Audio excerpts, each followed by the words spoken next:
Hello dear learners, welcome back. मैं हूँ सिया और आज हम पढ़ने वाले हैं NIOS class 10th English chapter 3 जिसका नाम है कोंडिबा अ हीरो। तो फर्स्ट सेकंड हमने कर लिया है। चैप्टर 3 हम कोंडिबा अ हीरो करने वाले हैं, ठीक है। तो ये जो है चैप्टर का मैं समरी करूँगी। NIOS की जो बुक है, टेक्स्ट बुक है, वहाँ से ही मैंने ये नोट्स बनाए हैं।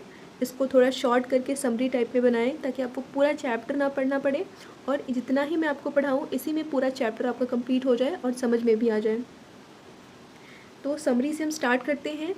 चैप्टर जहाँ से स्टार्ट होता है वो है the famine in Maharashtra in 1972 to 73 had driven Kondiva Gaikwad from his home in Aurangabad to Mumbai in search of bread. देखो, ये एक ट्रू स्टोरी है, ये ऐसा कुछ मनगढ़ंत कुछ नहीं है, ये ट्रू एक स्टोरी है पे बेस्ड है। महाराष्ट्र में 1972 टू 1973 में कोंडिवा गायकवाड़ आते हैं अपने घर से। कहाँ पे आते हैं? मुंबई में।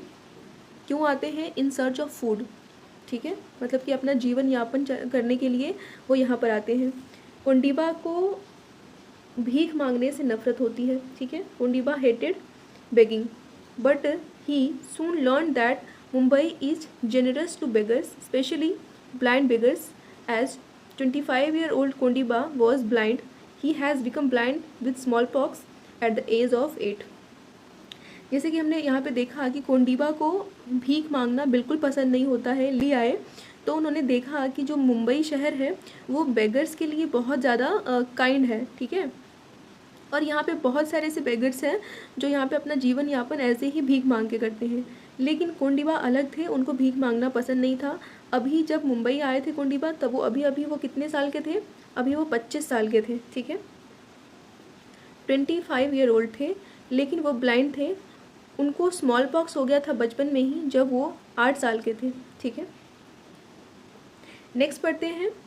Kondiba lived with Tukaram and Tukaram's wife Yelanbai in Golibar, the large slum colony in Ghatkopar north east of Mumbai. Mumbai में नॉर्थ ईस्ट ऑफ मुंबई में एक जगह है घाटकोपर कॉलोनी, ठीक है। वो बहुत बड़ा स्लम एरिया है। तो वहाँ पे कोंडिबा रहते हैं किसके साथ? तुकाराम और उसकी वाइफ के और उनकी वाइफ के साथ रहते हैं कोंडिबा, ठीक है। नेक्स्ट है In the middle of an open area in the colony, there were a well. It was full of blackish green water.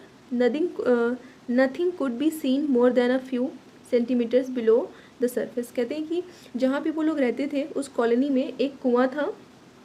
कुआं का पानी इतना गंदा था, blackish water, blackish green water से वो भरा हुआ था और उसमें सिर्फ कीचड़ कीचड़ दिखता था।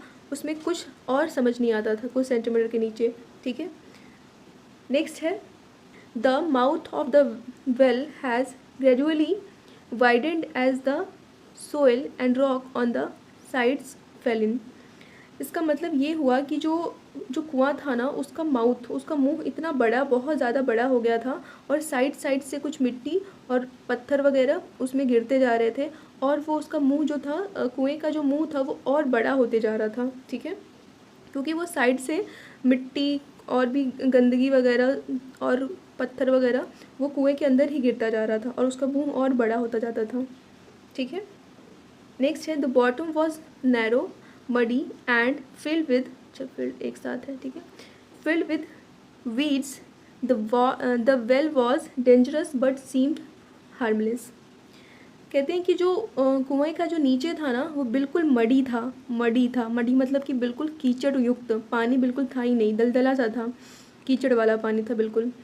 और वो जो कुआं था वो बिल्कुल डेंजरस हो गया था, लेकिन वहाँ के लोगों को उसके बारे में पता था, उसके यूज टू हो गए थे। तो वहाँ पे जो लोग रहते थे उनको ऐसा लगता था कि वो हार्मलेस है, ठीक है। आगे क्या होता है? One day Arvind fallen in well. एक अरविंद बच्चा होता है, वो वहीं पे उसी कॉलोनी में रहता है, वो उस कुएं में गिर जाता है, ठीक है। कोंडिबा को उसकी आवाज़ सुनाई पड़ती है। कोंडिबा उस टाइम खाना खा रहा होता है, कोई इसमें मैंने नहीं लिखा है, ऐसे ही मैं आपको स्टोरी बता रही हूँ।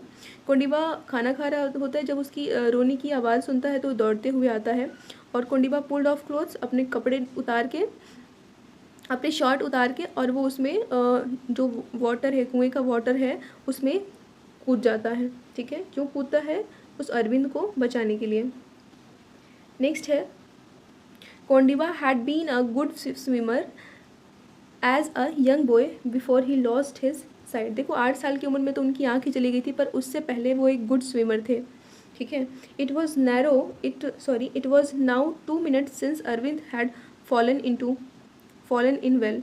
अच्छा, अब उनको कुएं में कूदे हुए 2 मिनट हो चुके थे। कोंडिबा वर्कड एज फास्ट, और वो काफ़ी तेज़ी से अरविंद को ढूंढने की कोशिश कर रहे थे। Feeling his way through the mud and the weed, क्योंकि अगर पानी होता तो उसमें ढूंढना आसान था, लेकिन वो जो पानी था इतना मडी था, इतना कीचड़ वाला था, और कुछ उसमें झाड़ियाँ वगैरह भी उसके नीचे से उग गई थी। नेक्स्ट क्या होता है, सडनली अरविंद ढूंढते अरविंद का जो कोंडिबा है, उनको अरविंद का बेल्ट हाथ से टच होता है। होल्ड इट टाइटली, जैसे ही उनको थोड़ा सा पता चलता है कि ये बेल्ट है, ऐसा कुछ चीज़ है, तो वो बहुत तेज़ उसको पकड़ लेते हैं। With his right hand struggled to push himself upward, और उसको ऊपर की तरफ खींचने की कोशिश करने लगते हैं। Free hand with his free hand and feet he grabbed for breath, other hand quickly lifted Arvind up and out of the well. Kondiba has saved him just in time. उसके बाद वो उसको ऊपर खींच लेते हैं, कुएं से ऊपर खींच लेते हैं, और उस बच्चे को, अरविंद को बचा लेते हैं। आगे क्या है, word soon began to spread about the beggar's courage, his picture and the story of his daring rescue were published in many national and local paper. उसके बाद क्या होता है, जो बिगर, एक तो वो बिगर का करेज, एक तो उनकी आंखें नहीं होती है, उसके बावजूद भी वो इतना ज़्यादा करेज दिखाते हैं। तो नेक्स्ट डे उनका जो वो ये एक डेयरिंग जो स्टोरी है, मतलब कि निडरता की जो कहानी है, स्टोरी है, वो अगले दिन पब्लिश होता है नेशनल एंड लोकल पेपर में। ठीक है। Suddenly Kondiba become a hero, suddenly जो कोंडिबा है वो बिकम हीरो बन जाते हैं। He was praised by the government उनको सम्मानित करती है। The chief minister of Maharashtra and other officials reward totalling, कितने पैसे देते हैं उनको, 12,970 वर प्रेजेंटिंग टू हिम। ठीक है। अब ये पैसे कितने देते हैं ये आप ध्यान रखिएगा, क्योंकि एग्जाम में कभी कभी पूछ लेते हैं। Today Kondiba lives in Jalna, a market town close to his native village. He has married a local girl and runs a small business. ठीक है। अब उनकी अच्छी खासी लाइफ चल रही है, मतलब चल रही थी। Kondiba Gaikwad a bravery and determination to find the boy in the well had completely changed his own life.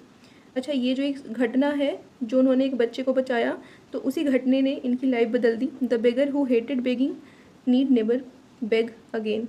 जो बेगर थे उनको कभी उनको नहीं चाहते थे कि वो उनको भीख मांगना पड़े, लेकिन उनको मजबूरी में भीख मांगना पड़ गया था, लेकिन अब उनको कभी भी भीख नहीं मांगना पड़ेगा। ठीक है। तो ये चैप्टर होता है हमारा कंप्लीट।